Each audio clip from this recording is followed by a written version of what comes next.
Apple is not happy. The Galaxy S23 series is approaching fast and it could be the perfect fuel that will ignite Apple's current iPhone situation even worse. Yes, something big is going on in China's Zhengzhou region where almost 50 to 70% of global iPhones are made. Due to the recent outbreak of COVID along with the latest lockdown quarantine measures, the factory workers were not happy, hence a massive protest was seen. All of this has reportedly dropped the iPhone production by 6 million units. Because of this, the expected iPhone sales during the most important time of the year is down by 20%. Customers are facing significant delays when it comes to their order of the iPhone 14 Pro series, to the point where people are canceling their orders or just not being interested anymore. And well, things can only get tougher for Apple as Samsung's Galaxy S23 series is right around the corner. According to the latest Unpacked rumors, Samsung could be planning an early Feb announcement for the Galaxy S23 series. Considering how Apple is not expected to recover from this anytime soon, this is the perfect opportunity for Samsung to unleash the Galaxy S23 series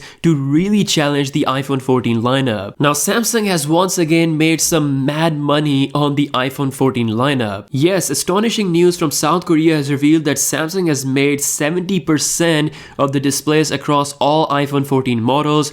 Absolute dominance in display market. Once again, Samsung monetizing their biggest rival in the best way possible. In case you don't know, Samsung is already pushing the boundaries even further when it comes to display innovation, as Galaxy S23 Ultra might have the brightest display on any smartphone ever, plus it's going to be the first phone with the LTPO 3.0 technology. Now we may have our first look at the Galaxy S23 Ultra's beige color. Yes, Samsung is set to bring a new portable power bank with 25-watt fast charging, and as you can see, it's in beige color, which is exactly how the Galaxy S23 Ultra's beige color could look. The other colors for the S23 Ultra includes black, green, and rose. Now last but not the least, Samsung is indeed polishing the beast to perfection. Yes, according to Ice Universe, on the latest firmware, the S23 Ultra's night performance is looking fantastic. I gotta say, the camera on the S23 Ultra is looking promising. So that's all the latest news. Are you excited for the Galaxy S23 Ultra? Let me know in the comments below. With that being said, I'll see you guys later. Peace out.